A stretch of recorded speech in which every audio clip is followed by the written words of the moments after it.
დამოკიდებულება და მათ შორის მომავლისთვის სიცხადის შეტანის აუცილებლობა არის, რაც განაპირობებს ამ იმპიჩმენტის პროცესს.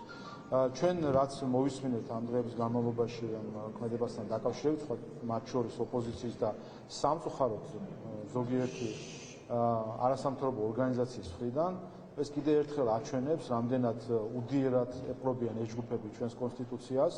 მათ შორის როცა საუბარია იმაზე, რომ კონსტიტუცია კი შეიძლება დაიღვა, მაგრამ აი ეს მაგრამ დამოკიდებულება ქართული ხალხის მიერ დაწესებული წესების უხეში და განზრახი დარღვევის მიმართ, რა თქმა უნდა, არის აბსოლუტურად მიუღებელი და ამიტომაც იყო ჩვენი რეაგირება აუცილებელი, რომ საკონსტიტუციო სასამართლომ დაადგინოს და სამართლებრივი შეფასება მისცეს ამ ქმედებას.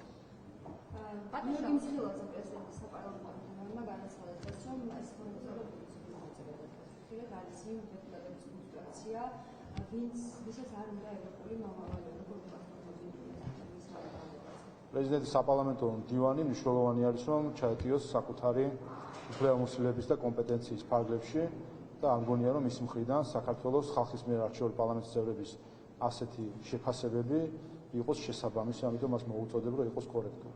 თქვენ აპირებთ კონსტიტუციის მიმართ უდიერი მოპყრობა. ევროკომისართან დაკავშირებით იგივე სიტყვით, რომელმაც კონკრეტული გზავნილი გითხრათ, პოზიცია გითხრათ პრეზიდენტის იმპიჩმენტთან დაკავშირებით, რომ ეს არის საზიანო საქართველოსთვის. ეს არის ჩვენი კონსტიტუცია, ქართული ხალხის მიერ მიღებული კონსტიტუცია და ეს არის ჩვენი პრეზიდენტი. და ეს არის ჩვენი საკონსტიტუციო სასამართლო. ამიტომ მნიშვნელოვანი არის, რომ ქართულმა ხალხმა იზრუნოს, რომ მისი კონსტიტუცია იყოს დაცული მისი პრეზიდენტის მიმართ. ჩვენ თუ არ ვცემთ პატივს ჩვენს კონსტიტუციას, არავინ არ სცემს პატივს ჩვენს კონსტიტუციას. ამიტომ ეს არის მნიშვნელოვანი. არა, რა თქმა უნდა, კონსტიტუციის გაფრთხილება, სწორედ ეს არის ევროპული სტანდარტი და ევროპული ღირებულება და პირიქით კონსტიტუციის დარღვევა და კონსტიტუციის მიმართ უდიერი მოპყრობა არის არაევროპული საქციელი.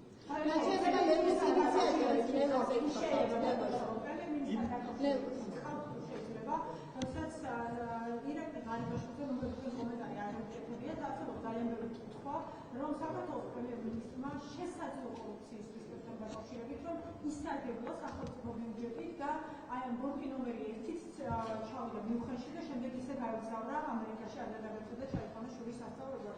თქვენ ასე თქვით ამაზე არის თუ არა კითხვის ნიშნები უნდა დაიწყოს თუ არა იმპიჩმენტის პროცედურა, რასაც მე ვითხოთ და გამოძიება, რასაც ოპოზიცია ითხოვს და არასამთავრობოები, თქვენი შეფასება და ეს მოთხოვნები, რაც აქვს დღეს NGO და ოპოზიცია. რაც შეეხება რელოს ინიციატივას და ზოგადად ოპოზიციის ინიციატივას იმპიჩმენტთან დაკავშირებით, ეს კიდევ ერთხელ საბოლოო ჯამში მოქალაქეებს დაანახებს არასერიოზულობას ამ პოლიტიკური ჯგუფების, არანაირი საფუძველი იმპიჩმენტის პროცესის დაწყების არ აქვს, თორე და აქ არიან ჩამოაყალიბონეთ, რომ საფუძველს ეყრდნობიან.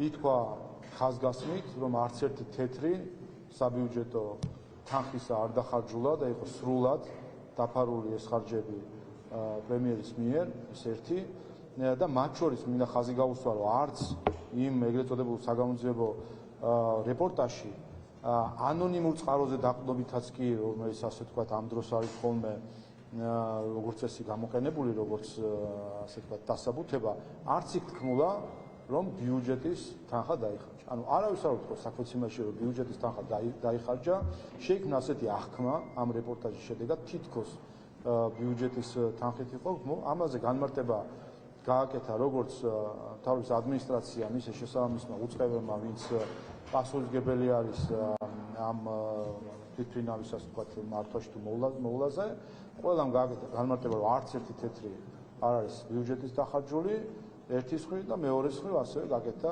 განმარტება, რომ ყველა ხარჯი და შემოსავალი, როგორ მოხდა ამის დაფინანსება, მოხდება ამისი დეკლარირება.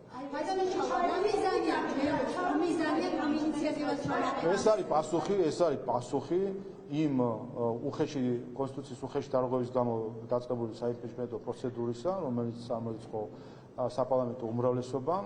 ჩვენ ხედავთ ეს ალიანსი, რაც არის სამწუხაროდ დღესდღეობით და ეს არის პასუხი იმისთვის, რომ გადაიტანონ ყურადღება ამ თემაზე და თითქოს საპირწონე შექმნან საქართველოს კონსტიტუციის უხეში დარღვევის პრეცედენტს. შეიძლება ამაზე თქვენ ამბობთ, რომ არც ერთი თეთრი ბიუჯეტიდან არ დახარჯულა, მაგრამ მაკონტროლებელი ორგანო შემთხვევაში თქვენ ხართ მთავრობის რატომ მაგალითად თქვენც არ ითხოვთ იმას, რომ ეს ყველაფერი დოკუმენტურად პრემიერმა დაადასტუროს, მაგრამ საზოგადოება ეს როგორ დაიწყო, რატომ მაგალითად კომერციული ფრენა შესრულდა და ეს უნდა ვიდოთ სიტყვაზე? საქართველოს პარლამენტის სახელით საბიუჯეტო ხარჯების თანხების ხარჯვა საკონტროლებს სახელმწიფო აუდიტის სამსახური, რომელიც ასეთ საკითხებს სწავლობს, იქნება ეს გეგმიური თუ არაგეგმიური აუდიტის მეშვეობით და ასე შემდეგ და სხვადასხვა სახელმწიფო უწყებებთან დაკავშირებით პარლამენტი იღებს ხოლმე მონაცემებს. რაც შეეხება ამ კონკრეტულ შემთხვევას, კიდევ ერთხელ გაკეთდა განმარტება ყველა პასუხისმგებელი პირის მიერ, რომ არც ერთი თეთრი საჯარო საბიუჯეტო თანხების არ დახარჯულა, რა თქმა უნდა ამ განმარტებას ჩვენ ვენდობთ.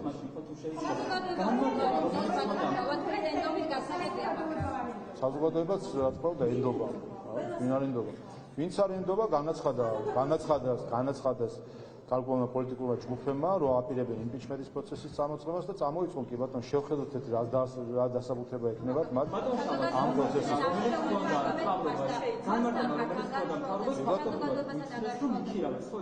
ამის მერე სხვა თემაზეც გადავიდეთ. აქამდეც მენია რომ ბიზნეს გაუჩირავია სამთავრობო ფინალი, მაგალითად თქვენ რომ მოგიდეთ იქირავე ფინალს ან თქვენ მაგალითად რატომ არ დაფრინავთ ასეთ ჩარტას? რაც შეეხება ამ ასე ვთქვათ ბორტთან დაკავშირებით განმარტებები იყო, რომ ეს არ არის პირველი შემთხვევა, როდესაც ხდება ამ ბორტის გამოყენება კომერციული ფრენის მიზნით, ასე რომ აქ ამ განმარტებიდან გამომდინარეც არის არაფერი სიახლე ამაში არ არის. არ ყოფილა ჩემი ინტერესის სფერო.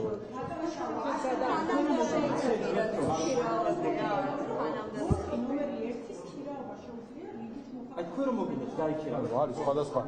არის სხვადასხვა შესაძლებლობა, როდესაც საჯარო სამართლის იურიდიული პირის მომსახურებას აქვს ასევე ქონდეს შემოსავლები შეიძლება მიიღო ასე ვთქვათ არა მხოლოდ სახელმწიფოსგან, არამედ ფიზიკური პირებისგანაც და ეს ხდება სხვადასხვა შემოსავლით, რომელიც გაქვს აი როგორ ხალხიზავნა გამოცემა წერილი, სადაც საუბრობენ, რომ გლობალური ომის პარტია სულს ამჯერად უმჯარიაზე აკეთებს და მას წარმოაჩენენ თითქოს შუაშისტური ძალა არის, მათი მიზანი კი ნაციონალური მოძრაობის ხელისუფლებაში დაბრუნება. მსგავსი პროექტები იყვნენ გახარია, ხაზარაძე, ჯაფარიძე და ყიფიანი, თუმცა ვერც ერთმა მათგანმა საზოგადოების ნდობის დამსახურება ვერ შეძლო. თავისთავად ჩვენ ახლა რასაც ვაკვირდებით, ეს არის კიდევ ერთი მცდელობა უპირველეს ყოვლისა ეგრეთ წოდებული ყალბი NGO-ს შექმნის და ჩვენ ხედავთ პირდაპირ პროცესს, როგორ ხდება ყალბი NGO-ს შექმნა, თითქოს ეს არის რაღაც არასამთავრობო თუ რაღაც იდეალური მიზნების მქონე გაერთიანება. სინამდვილეში ჩვენ რაც ვნახეთ პრეზენტაცია, ეს არის ჩვეულებრივი პარტია და იღებს ფორმად შეარჩიეს არასამთავრობო ორგანიზაცია, იმისთვის რომ მიიღონ უცხოური დაფინანსება.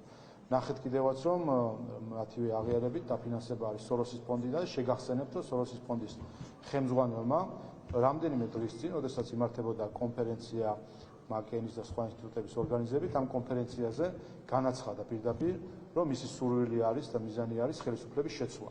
სხვათა შორის იმის საპასუხოდ, როდესაც ის ერთ-ერთ ასე ვთქვათ ბლოკში დისკუსიაში იღებდა მონაწილეობას და როდესაც მოდერატორმა თქვა, რომ თავისუფალი და სამართლიანი არჩევნები იმას კი არ ნიშნავს, ვინ მოიგო და ვინ წააგო, არამედ იმას, რომ ყველას ქონდეს თანაბარი შესაძლებლობა, ის მან შეასწორა ეს გამონათქვამი, თქვა, რომ მას სურს, რომ ხელისუფლება შეიცვალოს. ამიტომ ჩვენ დღეს უკვე ოფიციალურად სოროსის ფონდი ყავს როგორც ორგანიზაცია, რომელსაც სურს საქართველოს ხელისუფლების შეცვლა და ამისთვის აფინანსებს სხვადასხვა ორგანიზაციას, მათ შორის გავიგეთ, რომ ყოფილი სახალხო დამცველის აფინანსებს ის და ასევე სხვა ორგანიზაციებსა. რაც შეეხება ყოფილ სახალხო დამცველს, ალბათ იშვიათია შემთხვევა, რომ სახალხო დამცველი ხილებული იქნა სამჯერ უკვე ადამიანის უფლებათა ევროპული სასამართლოს მიერ ადამიანის უფლებებით მანიპულირებით. სამჯერ იქნა ხილებული ყოფილი სახალხო დამცველი. შეგახსენებთ, რომ ერთი ეს გახდათ 2019 წლის ნოემბრის აქციები, ეგრეთ წოდებული საქმე მაქარაშვილი საქართველოს წინააღმდეგ, სადაც მისი პოზიცია იყო, რომ იყო მაშინ დემონსტრაციის დაშლა იყო კანონის მიღმა, სინამდვილეში ადამიანის უფლებათა ევროპულმა სასამართლომ დააუღრა ეს დაკავებები, მათ შორის მაქარაშვილის დაკავება იყო სულად კანონიერი და ამხილა სახალხო დამცველი ადამიანის უფლებით მანიპულაციაში. მეორე მხილება იყო სააკაშვილის საქმესთან დაკავშირებით, სადაც სახალხო დამცველის, ყოფილი სახალხო დამცველის დასკვნით სააკაშვილის მიმართ მოპყრობა და მისი ჯანმრთელობის მდგომარეობა ქმნიდა ყველა წინაპირობას იმისთვის, რომ მომხდარიყო მისთვის სასჯელის გადავადება და ამის საპასუხოდ ადამიანის უფლებათა ევროპულმა სასამართლომ თქვა, რომ ის პირობები, რომელიც მას აქვს შექმნილი, არის სათანადო და არანაირი აუცილებლობა გადავადების, გადაყვანის და ასე შემდეგ არ არსებობს. ეს იყო მეორე მხილება ყოფილი სახალხო დამცველის იმაში, რომ ის მანიპულირებდა ადამიანის უფლებებით და მესამე მხილება იყო ნიკა მელიას საქმე სულ 5 დღის წინ ადამიანის უფლებათა ევროპულმა სასამართლომ თქვა, რომ მისი დაპატიმრება იყო სულად კანონიერი და არანაირი პოლიტიკური მოტივაცია არ იკითხება და მე შეგახსენებ ყოფილი სახალხო დამცველის განცხადებებს 2021 წლის თებერვალში, როდესაც მოხდა ნიკა მელიას დაკავებას, ის ამბობდა, რომ ეს გაბოროტებული მთავრობის თუ ხელისუფლების ქმედებებია და ასე შემდეგ. ანუ სამჯერ იქნა და ეს ჩვენ ისტორიაში პირველად მოხდა, რომ ყავდა სახალხო დამცველი, რომელიც სტრასბურგმა, რომელიც მისი მოკავშირე უნდა ყოფილიყო და მისი აზრები გაეზიარებინა, სტრასბურგმა სამჯერ ამხილა, რომ ის მანიპულირებდა საკუთარი პოლიტიკური მიზნებისთვის, მანიპულირებდა ადამიანის უფლებების თემით. ეს არის ყველაზე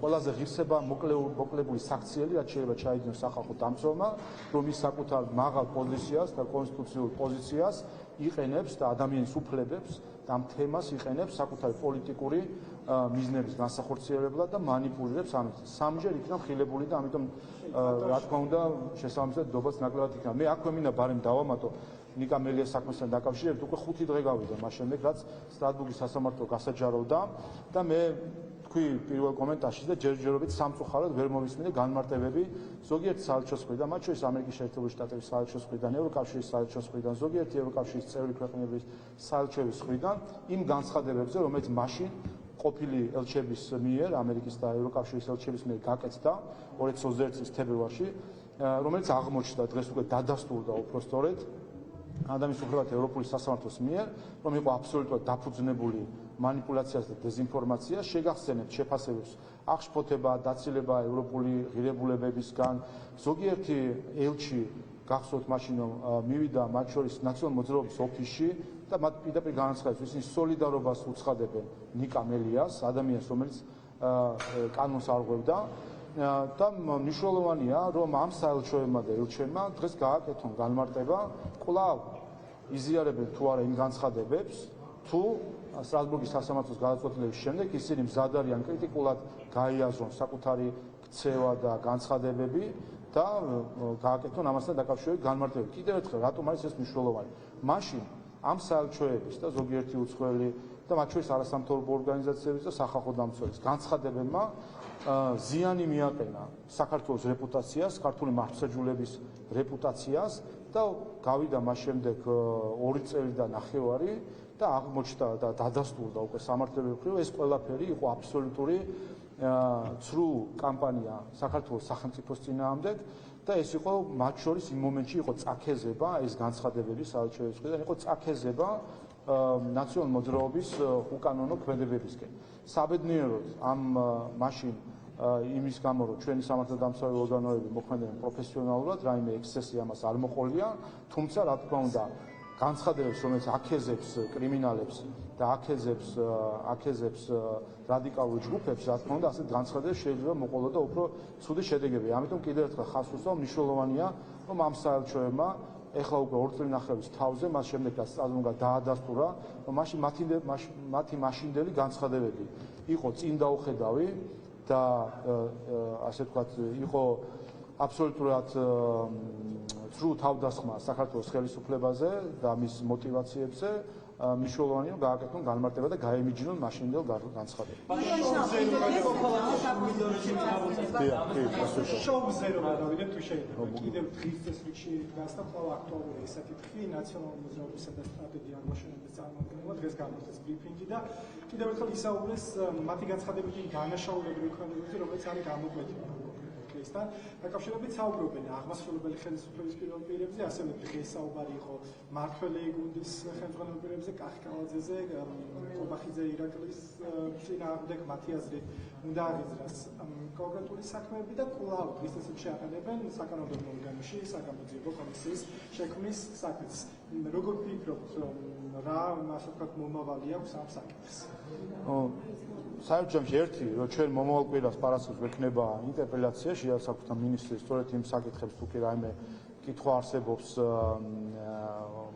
ამ პარტიებში ამ კითხვებს გასცემს პასუხს, ეს ერთი.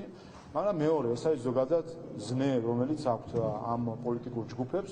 ეს არის სურვილი და მათ შორის ტრადიცია ჩამოუყალიბდათ, რომ ისინი ჩასაფრებული არიან ნებისმიერ ტრაგედიაზე, რომ რაიმენაირად მოახდინონ ამ ტრაგედიის გამოყენება. უკვე იმდენად ამორალურია მათი საქციელი, რომ ამ საქციელის კომენტარებაც კი უკვე რთულია, რომ რაღაცნაირად მორალურად გამართდეს, ვინაიდან კიდევ ერთხელ იწვევს ტირაჟირებას მათი მოსაზრებების. კიდევ ერთხელ, რაც შეეხება შოვის სტიქიას, ამასთან დაკავშირებით, ჩემი აზრით, ყველა საკითხთან დაკავშირებით იყო საკმაოდ ამომწურავი პასუხები, თუ კი რაიმე კითხვები არის, შინაგან საქმეთა მინისტრი პარასკევს უპასუხებს ამ კითხვებს და ნახოთ მე თუ კიდე ექნებათ რაიმე ღია კითხვა, რომელზეც სერიოზულად შეეძლებათ საუბარი. ბატონო, ჩინეთთან მომავალ თავისუფლად შეეცდება ჩინეთის მოქალაქეებს, რომ შემოვიდნენ ცოტა ხნის წინ დაადასტურა პრემიერმა და თქვა, რომ პირდაპირ რეისებიც დაემატება. ევროპა ან დასავლეთი თუ გავხსენებთ, რაღაც ის კუთხით უწევს, რომ ჩინეთთან ურთიერთობებს საქართველოს და იგივე სტრატეგიული პარტნიორობის თვალსაზრისით. აი თქვენი შეფასება მაინტერესებს, თუ ხედავთ საფრთხეს ან პირიქით ან როგორ აფასებთ ამ გადაწყვეტილებას? პირიქით ეს რა თქმა უნდა შესაძლებლობებს ზრდის როგორც ტურიზმის განვითარების კუთხით, აიცეთ რომ ჩინეთიდან საზღვარგარეთ გამოვალი ტურისტების რაოდენობა საკმაოდ დიდია და ზოგადად პოპულარული არის გარე ტურიზმი ჩინეთში და მნიშვნელოვანი არის რომ ეს სეგმენტიც მოიზიდოს საქართველოს და ამას რა თქმა უნდა როგორც ვიზა თავისუფალი რეჟიმი ისე პირდაპირ ფრენები შეუწყობს ხელს და გარდა ამისა მათ შორის ინვესტიციებისთვისაც არის რა თქმა უნდა მნიშვნელოვანი. რაც შეეხება სხვა კონტექსტში ამის ჩასმა, ამგონია რომ ეს რაიმენაირად რელევანტური იყოს. მნიშვნელოვანი არის ის, რომ თუნდაც ევროპასთან ინტეგრაციის მხრივ მნიშვნელოვანი არის ქართული ეკონომიკის სიძლიერე, სუსტი ეკონომიკურად სუსტი ქვეყანა არავის არ სჭირდება ევროკავშირში და ეკონომიკური სომია ქართლში არის საუბარია იმაზე, რომ ჩვენ მივცეთ ქართულ ეკონომიკას მეტი შესაძლებლობები, რომ გაძლიერდეს და თავისთავად ყველა ამ ყველა არსებს შესაძლებლობას ვქონდეს. ბორელთან დაკავშირებით მინდა გითხოთ, ბორელის პოზიცია. საარჩევნო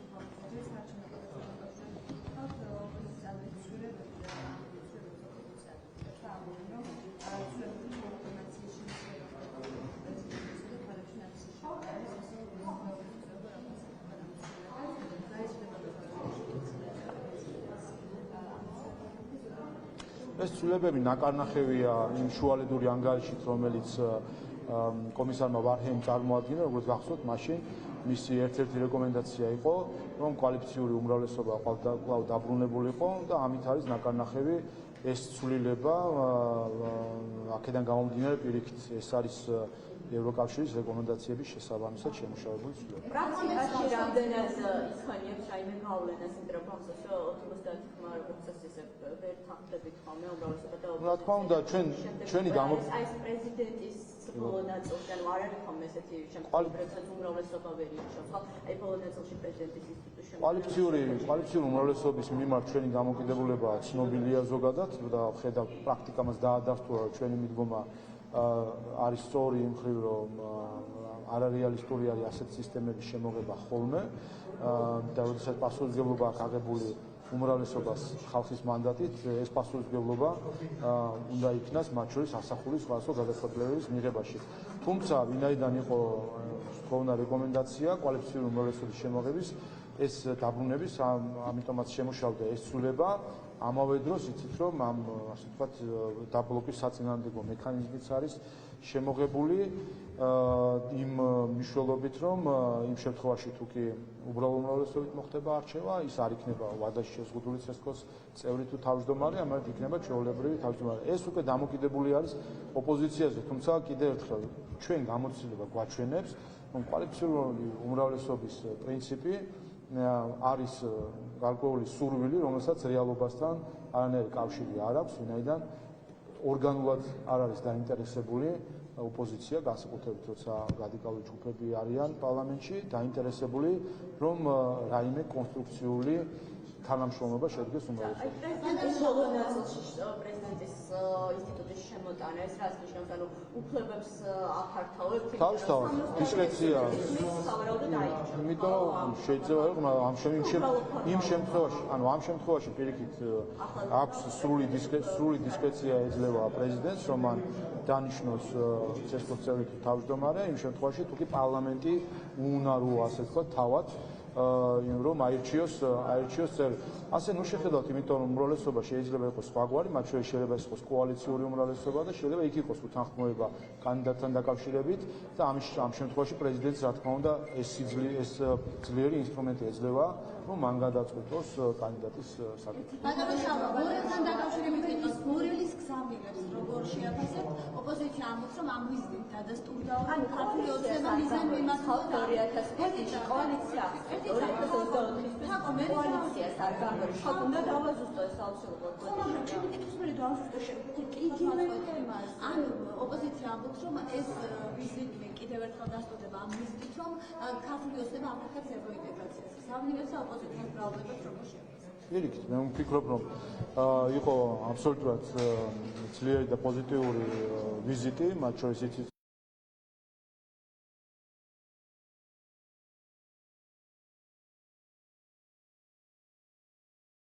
რომ მე შევხვდი ყველა პოლიტიკურ ჯგუფთან ერთად და მისი მიდგომა და მათ შორის ერთ-ერთი მთავარი მოწოდება ოპოზიციის მიმართ იყო სწორედ ეს, რომ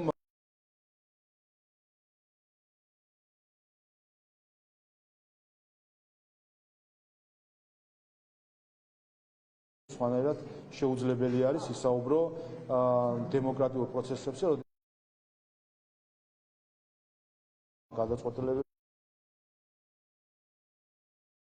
ხელი შეშლა, რომ სახელმწიფო როგორც მექანიზმა იმუშაოს. რაც შეეხება დაკავშირებით კოალიციური უმრავლესობა რაც ახსენეთ, არ გამორიცხავს თეორიულად.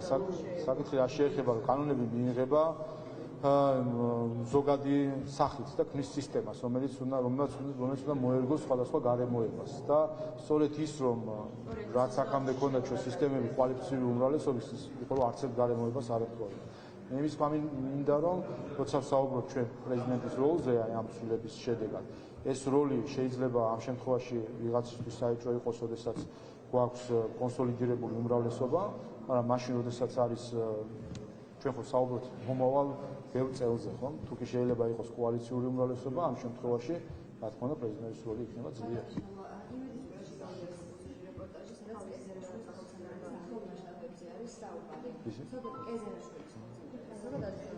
ამ ადამიანის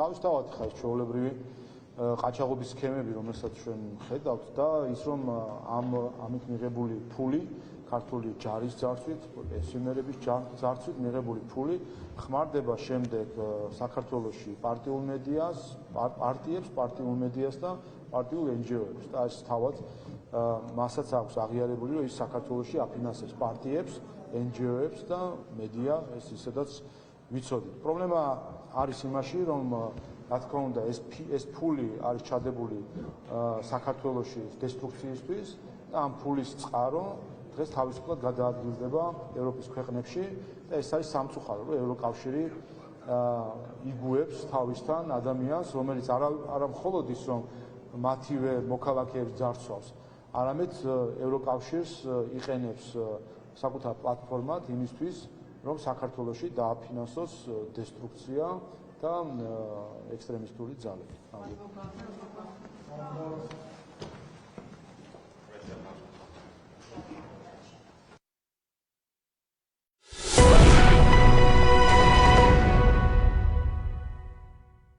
ევროკავშირს იყენებს საკუთარ პლატფორმად იმისთვის, რომ საქართველოში დააფინანსოს დესტრუქცია და ექსტრემისტული ძალები.